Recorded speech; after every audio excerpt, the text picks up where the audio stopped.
Саламатсыздар урматтуу телекөрүүчүлөр, Ош Биримде кайрадан маселе көрсөтүүсү. Биз бүгүн өзгөчө Бишкек шаарында акыркы кездерде улам чыгып жаткан өрттүн кесепети мына ушуга кандай себептер болууда, анын алдын алууга мүмкүндүктөр барбы? Мына ушул теманын тегерегинде сөз кылабыз. Кененирээк маалымат алуу үчүн студиябызга өрт көзөмөлдөө башкармалыгынын башкы инспектору Кылычбеков Мирлан Шариповичти чакырганбыз. Саламатсызбы, Мирлан мырза? Кош келдиңиз биздин студиябызга. Алгач айта кетсеңиз, бүгүнкү күндө Бишкекте мына акыркы эле өткөн суткада 3-4 өрт кырсыгы катталып, окуя күтүүсүз жерден ушундай жагымсыз көрүнүштөр менен коштолуп жатат да. Бүгүнкү күндө биздин ушул Бишкектеги жалпы коомго тиешелүү жайлар канчалык деңгээлде ушул өрт коопсуздук эрежелерин так сактаган? Өрт коопсуздук эрежелери сакталган же сакталбаган деп мен азыр айткандан так маалыматым жок. Ал жерде өрт болгон жерде ушу тагыраак айтканда Темирязев көчөсү 133-тө кечээ күнү 12 февраль күнү саат 8-де өрт катталган. Ошол өрттүн себеби жана эмнеден келип чыкканы боюнча азыр маалымат так жок. Ал боюнча себебин өзгөчө кырдаалдар министрлиги тарабынан такталат деп ойлойм. Бүгүнкү күндө биз тараптан мамлекеттик экологиялык жана техникалык инспекция тарабынан атайын комиссия түзүлгөн. Ошол комиссия азыр иш алып барууда. Ал жер кандай иш алып барганындыгы жөнүндө жана бул кандай ишкердик субъектпи же жөнөкөй турак жай үйбү, ошол боюнча азыр иш алып барып атат. Комиссия анан чечим чыгарганда дагы билинет го деп ойлойм. Бирок бул өрт, кандай деп айтсам, өрт бул тилсиз жоого кирет. Өрт кандайдыр бир бүгүн чыгам же эртең чыгам, анан кийин силер даяр болгула, курал жарагыңарды дайындап тургула, мен чыкканча деп так күнүн айтып келбейт. Ошондуктан ал тилсиз жоого дайыма даяр болуш керек. Дайыма даяр болгону кандай? Биздин эле жөнөкөй өрт эрежелерин так сактап, ошол эрежелерди бузбаса, өрт мындай жөндөн жерден келип чыкпайт. Өрт дайыма бул эреже бузгандыктан келип чыгат да. Кандайдыр бир эреже бузуу фактысы ошол жерде болгон. Ал так айтса болот.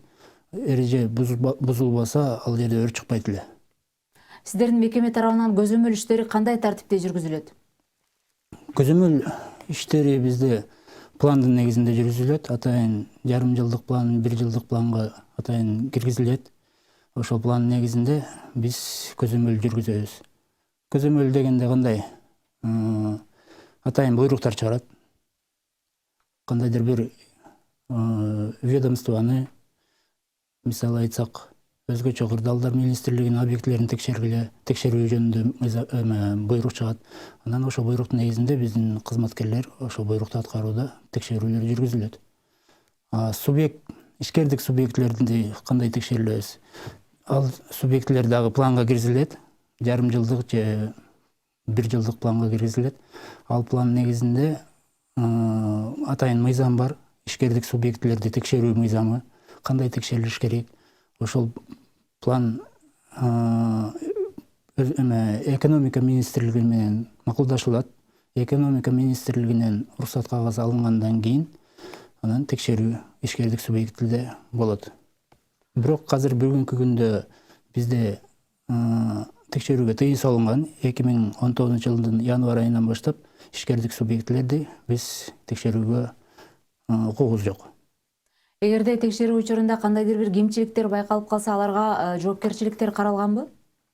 Албетте, текшерүүлөр кемчиликтер болсо, биз тараптан ошол кемчиликтерди аткарууга, жоюуга биз тараптан атайын көрсөтмөлөр жазылат.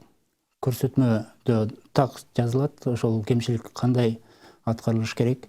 Анан кийин убакыт берилет.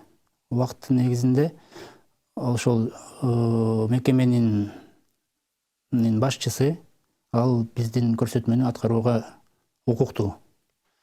Убакыт өткөндөн кийин биз андан текшерүүнүн контролдук текшерүү деп коет. Контролдук текшерүү жүргүзөбүз. Контролдук текшерүүдө ошол кандайдыр бир биздин көрсөтмөдө көрсөтүлгөн мыйзам бузуулар аткарылбаса, анда биз айып салабыз. мындай административдик түрдө. Бүгүнкү күндө эгер ушул биздин программаны көрүп жаткан ишкерлер же болбосо бир өзүнчө субъекттер болсо, кайсыл эрежелерге көбүрөөк көңүл буруга чакырып кетет элеңиз? Айрым учурда алар кандайдыр бир арзыбаган акчаны үнөмдөйбүз деп көп чыгашага учурап калган фактылар да көп кездешет да. Эми өрт эрежеси мындайча айтканда абдан деле мындай кыйын деп айтпайм мен. Элементарный да, мындайча жөнөкөй эреже. Ошол эле мисалы айтсак, өрттүн ар кандай кесепеттери, келип чыккан себептери бар да. Мисалы айтсак, балдардын шалакылыгынан келип чыккан өрттүн себеби бар. Анан кийин жанагы атайын жылыткычтарды, азыр кыш мезгили болуп атпайбы? Кыш мезгилинде көбүнчө жылытууга кандайдыр бир незаводской деп коет, мындай кустарный электрообогревательдерди колдонулушат. Ошол электрообогревательдерден көбүнчө ушундай өрттөр келип чыгып атат да кыш мезгилинде. Анан кийин жанагы биздин жагуучу мештер, жылытуучу кемегелердин мештери туура эмес, же болбосо морлору туура эмес. Ошол себептерден көп өрттөр катталып атат кыш мезгилинде. Ошол биздин жөнөкөй эле эрежелерди мындай аткарса, мындай өрттөр кескин түрдө азаят да. Эми себептери көп. Анын эреженин дагы эмелери көп. Мындай алардын баары эле жөнөкөй. Төшөккө жатып алып, кээ бирөө мына мас абалында тамеки чегишет. Төшөккө жатып алып, анан кийин ууланып, өрт чыгат. Уулануудан кийин ал киши кээде жакшы эме зыян албаса, зыян алып дагы калган учурлар көп. Ушундай эрежелерди сактаса, мен ойлойм, мындай өрт чыкпайсыз. Бүгүнкү күндө ошол биздин коомдук жайлардын жайгашкан жерлери жана көчөлөрдүн кесилиши ошол канчалык деңгээлде талапка жооп берет? Же болбосо мурдакыдай эле эгерде уруксат кагаздары болсо каалаган жерге орноштура берген фактылар дагы барбы? Бирөө жарым иретке келтиреби ошол туура эмес багыттарды? Албетте, ал Кошуна жактарга өтүп кетпеш үчүн, мисалы, ошол эрежелердин так сакталышы үчүн. эми ал тараптан бизде мыйзамда жазылган, биздин ченемдик актыларда биздин Кыргыз мамлекетинде толук жазылган.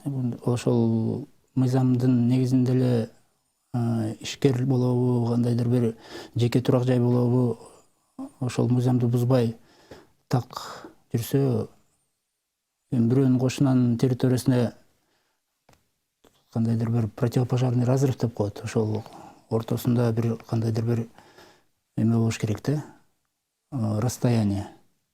Ошол расстоянияга жараша турак үй салып, же болбосо көп кабаттуу үй болобу,